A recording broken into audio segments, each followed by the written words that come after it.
सेपऊ SDM Lalit Meena ने बुधवार शाम के समय उपखंड मुख्यालय स्थित राजकीय हॉस्पिटल में पहुंच निरीक्षण किया। उपखंड अधिकारी मीणा के द्वारा हाजारी रजिस्टर के अलावा वार्ड का निरीक्षण किया गया। इस दौरान उपखंड मुख्यालय स्थित सीएचसी स्तर के हॉस्पिटल में महज एक मरीज भर्ती पाया गया, जहां भीषण गर्मी के बीच मौसमी बीमारी के चलते हॉस्पिटलों में बेड फुल बने हुए हैं। तो वहीं एसडीएम के निरीक्षण के दौरान सेपऊ सामुदायिक स्वास्थ्य केंद्र पर वार्ड में महज एक मरीज ही भर्ती मिलना अपने आप में हॉस्पिटल की बदहाल व्यवस्था को दर्शाता है, जो कि चिंता का विषय है। उपखंड अधिकारी भी चिंता जाहिर की है और साथ ही वहीं हॉस्पिटल में अन्य व्यवस्थाओं का फीडबैक लिया। इस दौरान अधिकतर जांच मशीन खराब पाई गई। इस संबंध में हॉस्पिटल प्रभारी डॉक्टर दीपक गुप्ता की ओर से खराब पड़ी एक्सरे मशीन को लेकर उपखंड अधिकारी ललित मीणा को गुमराह करते हुए उचित फीडबैक नहीं दिया गया। उन्होंने जानबूझकर खराब मशीन को लाइट गुल होने का हवाला देते हुए बुधवार को भी एक्सरे नहीं होना बताकर जानबूझकर झूठ बोलते हुए वाहवाही लूटना चाहा, लेकिन मौके पर लोगों ने एक्सरे सुविधा नहीं मिलने की शिकायत की। इस दौरान उपखंड अधिकारी ने लोगों को ओपीडी समय में हॉस्पिटल की व्यवस्थाओं का जायजा लेकर समस्या समाधान करने का आश्वासन दिया तथा हॉस्पिटल प्रभारी को हॉस्पिटल की व्यवस्थाओं को लेकर उचित दिशा निर्देश दिए। सेपऊ कस्बे के बाजार में तूरी से भरे ओवरलोड वाहनों से जाम की समस्या गहरा रही है। पुलिस प्रशासन की अनदेखी से हो रही समस्या के चलते आमजन काफी परेशान बने हुए हैं। सुबह से ही बाजार में जाम की हालत पैदा हो रहे हैं। दिन भर बाजार से होकर तूरी से भरे वाहनों के धड़ल्ले से गुजरने से जाम लगने का मुख्य कारण बना हुआ है। भारी भरकम ट्रैक्टर सहित अन्य वाहनों के गुजरने से दिन भर जाम के हालात पैदा हो रहे हैं। भीषण गर्मी तथा तपती दोपहरी के बीच सड़क पर जाम लगने से वाहन चालक जाम में फंसकर काफी परेशानी झेलने के लिए विवश बने हुए हैं। लोगों का कहना है कि ओवरलोड वाहनों को दिन के समय बाजार से होकर नो एंट्री कराने को लेकर पुलिस प्रशासन से कई बार मांग की गई है, लेकिन पुलिस इस ओर कोई ध्यान नहीं दे रही, जिसके चलते बाजार में हालत काफी बदतर बने हुए हैं। सेपऊ के रजोरा खुर्द गांव के समीप नेशनल हाईवे 123 पर बाइक की टक्कर से एक महिला घायल हुई है। घटना के बाद राहगीरों की सूचना पर पहुंची एनएचएआई एम्बुलेंस के द्वारा घायल महिला को उपचार के लिए सामुदायिक स्वास्थ्य केंद्र सेपऊ पर भर्ती कराया गया। जानकारी के मुताबिक समीना पत्नी भूरी खान निवासी सहरोली घायल हुई है। बताया गया है कि वह रिश्तेदारी के गांव उत्तर प्रदेश के सरेंधी से टेम्पो में सवार होकर लौट रहे थे। तभी अचानक सड़क पर टेम्पो से उतरते समय हाईवे से गुजर रहे बाइक की टक्कर से महिला घायल हो गई। जिला पुलिस अधीक्षक नारायण चौगस एवं राजेश चौधरी सीओ सरमथुरा के निकट सुपरविजन में जिले में चलाए जा रहे अनबंचनीय तत्वों की धरपकड़ अभियान के तहत आज सरमथुरा थाना प्रभारी अनिल कुमार गौतम के नेतृत्व में अलग अलग टीमें गठित कर अलग अलग स्थानों पर कार्यवाही करते हुए पिछले कई सालों से फरार चल रहे 3 स्थायी वारंटियों को गिरफ्तार करने में सफलता हासिल की है। गिरफ्तार आरोपियों में बने सिंह पुत्र जय नारायण मीणा उम्र 30 साल निवासी कोटरी थाना हिंडौन सदर, रामभजन पुत्र चिम्मन लाल मीणा उम्र 50 साल निवासी चंद्रावली थाना सरमथुरा, बनिया पुत्र बच्चू सिंह मीणा उम्र 30 साल निवासी हुलासपुरा थाना सरमथुरा है। सरमथुरा से विष्णु सोनी की रिपोर्ट। सरमथुरा में प्रधानमंत्री फसल बीमा योजना के अंतर्गत फसल बीमा पाठशाला का आयोजन ग्राम पंचायत रहरई में किया गया, जिसमें फसल बीमा पाठशाला के अंतर्गत कृषि पर्यवेक्षक शक्ति मीणा एवं शफीक खान एआईसी तहसील प्रभारी द्वारा किसानों को प्रधानमंत्री फसल बीमा योजना के बारे में संपूर्ण जानकारी देते हुए बताया गया कि ऋणी एवं गैर ऋणी किसान अपनी फसल का बीमा बैंक व सीएससी फसल बीमा ऐप इत्यादि के माध्यम से खरीफ मौसम में 1 जुलाई से 31 जुलाई तक एवं रबी मौसम में 1 दिसंबर से 31 दिसंबर तक करवा सकते हैं तथा प्राकृतिक आपदा जैसे जलभराव, ओलावृष्टि, भूस्खलन, आकाशीय बिजली इत्यादि से फसलों में होने वाले नुकसान के बारे में 72 घंटे के अंतर्गत फसल बीमा ऐप, टोल फ्री नंबर, कृषि विभाग इत्यादि पर सूचना देकर अपनी फसल में होने वाले नुकसान से इस योजना के द्वारा लाभ प्राप्त कर सकते हैं। पाठशाला में सरपंच सहित समस्त ग्रामवासी एवं किसान इत्यादि उपस्थित रहे। सरमथुरा से विष्णु सोनी की रिपोर्ट। सरमथुरा के पास सुबह नेशनल हाईवे संख्या 11B पर बथुआ खो घाटी के पास बहरोड से शराब की पेटियां लेकर धूलपुर आते समय अचानक से सड़क के बीच में आई नीलगाय को बचाने के प्रयास में एक कैंट्रा ट्रक अनियंत्रित होकर पलट गया। वहीं ट्रक में रखी शराब की 880 पेटी भी फैल गई। घटना की सूचना पर आसपास के ग्रामीण मौके पर पहुंचे। चालक और खलासी को सुरक्षित बाहर निकाला गया। वहीं सूचना पर सरमथुरा थाना पुलिस मौके पर पहुंच गई। साथ ही आवारा जानवरों की वजह से पूर्व में भी कई बार हादसे हो चुके हैं, लेकिन हाईवे के जिम्मेदारों की ओर से आवारा जानवरों की रोकथाम के लिए कोई ठोस कदम नहीं किए जा रहे। सरमथुरा से विष्णु सोनी की रिपोर्ट। सूचना मिली कि बथुआ के ऊपर एक दारू की गाड़ी भरी पलट गई है। ये सूचना पर हेलीकॉप्टर 20 बार तुरंत मैं जापता कि मैं गाड़ी के यहाँ आया, यहाँ देखा कि एक गाड़ी जो रेड गाड़ी निकलती और वो जा रही थी, वो बढ़ रही है। ड्राइवर से बातचीत की तो उसने बताया कि मेरी स्टीयरिंग फेल हो गई थी, इसलिए बैलेंस होने के कारण गाड़ी बढ़ गई है। मौके पर हम आए, फालतू के लोगों को बस भगा दिया और गाड़ी को अपने घर छोड़ दिया। धौलपुर का सबसे उत्कृष्ट शिक्षण संस्थान AVM कॉन्वेंट स्कूल और किड्स इंटरनेशनल प्ले स्कूल यहाँ है। बेहतर गुणवत्तापूर्ण शिक्षा, आधुनिक तकनीक, मजबूत इंफ्रास्ट्रक्चर, शानदार क्लासरूम, लाइब्रेरी और सुसज्जित लैब।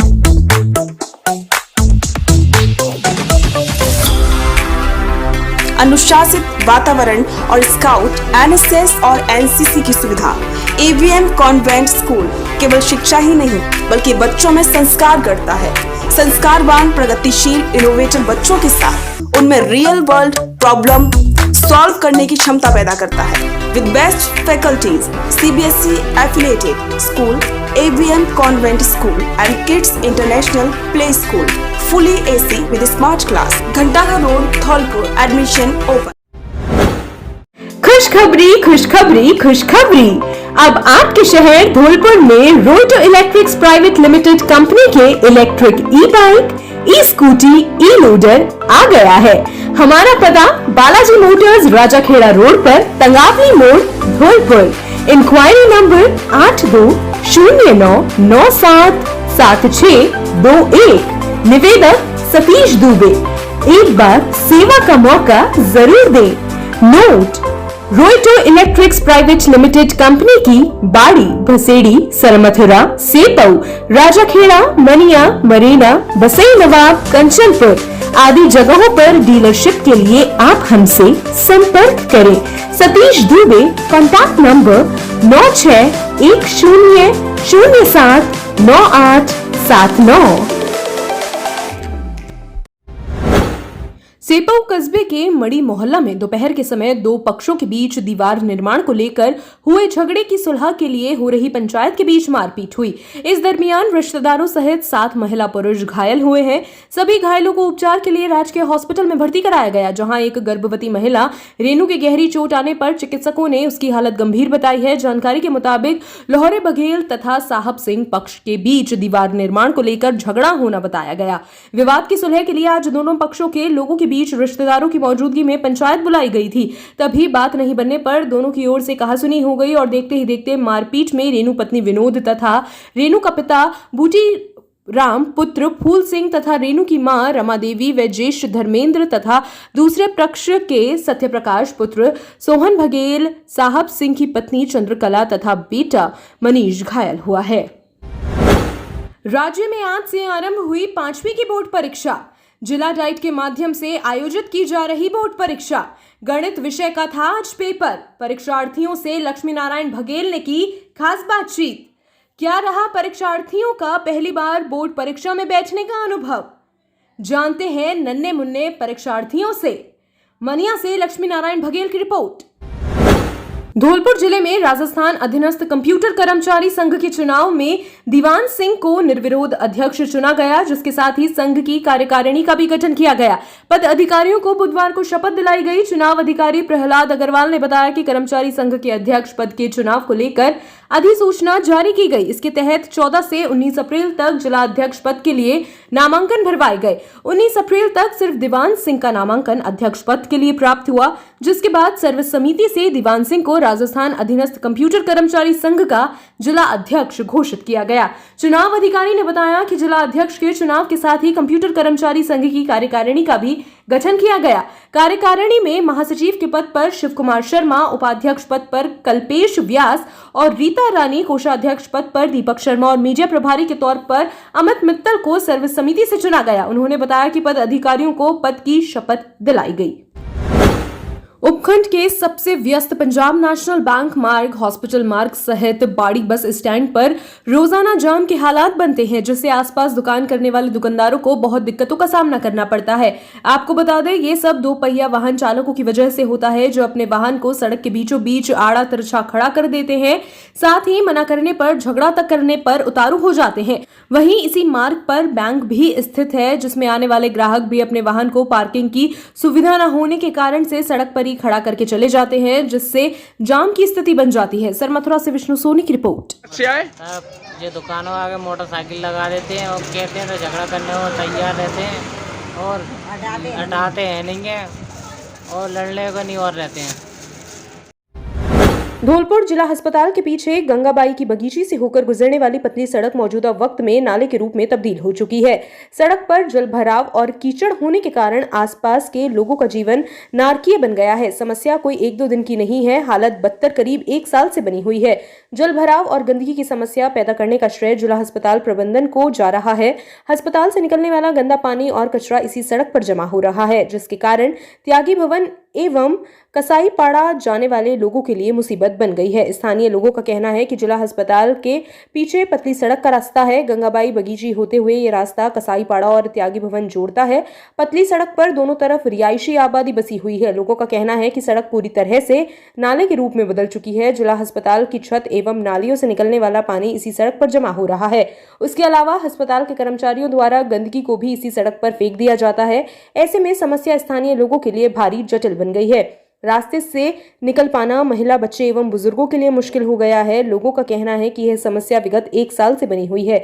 समस्या समाधान के लिए नगर परिषद प्रशासन, जिला प्रशासन एवं अस्पताल प्रबंधन को भी कई बार लिखित में अवगत करा दिया गया है, लेकिन लोगों की समस्या की तरफ किसी का भी ध्यान नहीं है। मौजूदा वक्त में पतली सड़क के आसपास रहने वाले लोगों का जीवन पूरी तरह से नरकीय बन गया है। स्थानीय लोगों ने नगर परिषद, अस्पताल प्रशासन एवं जिला प्रशासन के प्रति भारी आक्रोश देखा जा रहा है। साथ ही बीमारी फैलने का अंदेशा है।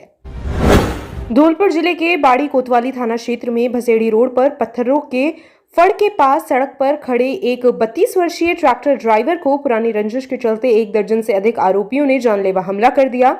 हमले में ट्रैक्टर ड्राइवर गंभीर रूप से घायल हो गया। पत्थर फड़ मालिक ने घायल को बाड़ी के राजकीय सामान्य चिकित्सालय में भर्ती कराया, जहां ड्यूटी पर तैनात चिकित्सकों ने घायल की गंभीर हालत को देख प्राथमिक उपचार देकर धौलपुर जिला चिकित्सालय के लिए रेफर कर दिया। घटना की सूचना पर चिकित्सालय पहुंची बाड़ी थाना पुलिस ने घायल मजदूर के पर्चा बयान लेकर नामजद आरोपियों के खिलाफ मामला दर्ज कर जांच शुरू कर दी है। जानकारी के अनुसार 32 वर्षीय ट्रैक्टर ड्राइवर जितेंद्र पुत्र फद्दी नाम लोधा निवासी गांव अलीगढ़ भसेड़ी रोड पर केशव बंसल के पत्थरों के फड़ के बाहर सड़क पर खड़ा हुआ था। तभी अचानक पुरानी रंजिश के चलते चंदू पुत्र महावीर निवासी गांव अलीगढ़ डोले का पूरा अड्डा बाड़ी अपने साथ करीब 15 अन्य लोगों को लेकर आया और मजदूर ट्रैक्टर ड्राइवर को पकड़कर कट्टे का भय दिखाकर लाठी डंडों से ताबड़तोड़ जानलेवा हमला कर दिया। राजस्थान राज्य विधिक सेवा प्राधिकरण जयपुर एवं अध्यक्ष जिला विधिक सेवा प्राधिकरण धौलपुर के निर्देशानुसार 14 मई को आयोजित होने वाली द्वितीय राष्ट्रीय लोक अदालत के सफल आयोजन हेतु प्राधिकरण के सचिव सुनीता मीणा द्वारा जिला स्तरीय प्रशासनिक अधिकारी, बैंक के अधिकारी गण एवं अन्य विभागों के अधिकारी गण के साथ मीटिंग का आयोजन किया गया। बैठक में सचिव मीणा द्वारा अधिकारी गण से राष्ट्रीय लोक अदालत के माध्यम से राजीनामा योग्य विभिन्न प्रकृति के लंबित एवं प्री लिटिगेशन के अधिक से अधिक प्रकरणों को चिन्हित कर निस्तारित करने, चिन्हित प्रकरणों में प्री काउंसलिंग करने, नोटिसों की तालीम, राष्ट्रीय लोक अदालत के प्रचार प्रसार सहित विभिन्न बिंदुओं पर विचार विमर्श किया तथा सभी अधिकारी गण को आवश्यक दिशा निर्देश दिए गए। धौलपुर में प्रभारी अधिकारी जिला कलेक्टर ने बताया कि RMS 2022 से 2023 में ऑनलाइन माध्यम से समर्थन मूल्य पर गेहूं खरीद के लिए पंजीयन हेतु आवश्यक दस्तावेज के उप बिंदु पहचान संबंधी दस्तावेज में संशोधन किया गया है, जिसमें कृषक के जन आधार कार्ड में पंजीकृत परिवार के एक या एक से अधिक सदस्यों जिनके नाम से गिरदावरी है द्वारा भी पोर्टल पर पंजीकरण कराया जा सकेगा। उन्होंने बताया कि पंजीयन से पूर्व पंजीयनकर्ता जन आधार कार्ड में खाता संख्या, मोबाइल नंबर आदि जानकारी को अद्यतन किया जाना सुनिश्चित करे। बाड़ी में रेलवे स्टेशन के स्लीपरों में लगी आग, अज्ञात कारणों से लगी है आग, जिससे स्लीपर जलकर हुआ खाक। मौके पर पहुंची बाड़ी नगर पालिका फायर गाड़ी। बाड़ी नगर पालिका फायर स्टाफ ने दी जानकारी, आग पर पाया काबू। शादी की 6वीं वर्षगांठ पर शैक्षिक भ्रमण के साथ बांधे परिंदे। आज दिनांक 27 अप्रैल 2022 बुधवार को श्री श्री 1008 पंचमुखी हनुमान मंदिर पर्यटन स्थल शेरगढ़ किला धौलपुर में मीडिया प्रभारी सुखदेव काकोलिया एवं सलोनी काकोलिया की शादी की 6वीं एनिवर्सरी एवं वर्षगांठ बड़े धूमधाम से मनाई गई, जिसमें कार्यक्रम में मुख्य अतिथि श्री श्री 1008 द्वारिकादास जी महाराज प्रभु जी ने काकोलिया को गुलाब भेंट कर मिष्ठान खिलाकर लंबी लंबी आयु की कामना की और ढेर सारी शुभकामनाएं दी। इस उपरांत मंदिर परिसर में मूक पशु पक्षियों एवं प्राणियों के लिए परिंदे बांधे गए, जिसमें दाना पानी भरा गया। प्रभु जी ने बताया कि पशु पक्षी एवं प्राणी बेजुबान होते हैं। इस उपरांत प्रभु जी ने प्रभारी काकोलिया को मिष्ठान खिलाकर ढेर सारी शुभकामनाएं दी। विशिष्ट अतिथि पूर्व जिला शिक्षा अधिकारी माता प्रसाद शर्मा ने प्रभारी काकोलिया को गुलाब पुष्प भेंट कर एवं मिष्ठान खिलाकर सभी का आभार व्यक्त किया। इस मौके पर पूर्व जिला शिक्षा अधिकारी माता प्रसाद शर्मा, कान्हा भगवान पंडित नंद किशोर शास्त्री, ईश्वरी प्रसाद शर्मा, समाज सेवी अनिल भारद्वाज, समाज सेवी बद्री प्रसाद शर्मा, वरिष्ठ अध्यापक नीरज काकोलिया, जगदीश प्रसाद शर्मा, सुनील शर्मा, सोनू पंडित, चंचल भारद्वाज, फक्कड़ बाबा, नरेंद्र शर्मा सहित काफी लोग ने हर्ष व्यक्त किया। हमसे हमेशा जुड़े रहने के लिए हमें सब्सक्राइब करें और बेल आइकन दबाएं।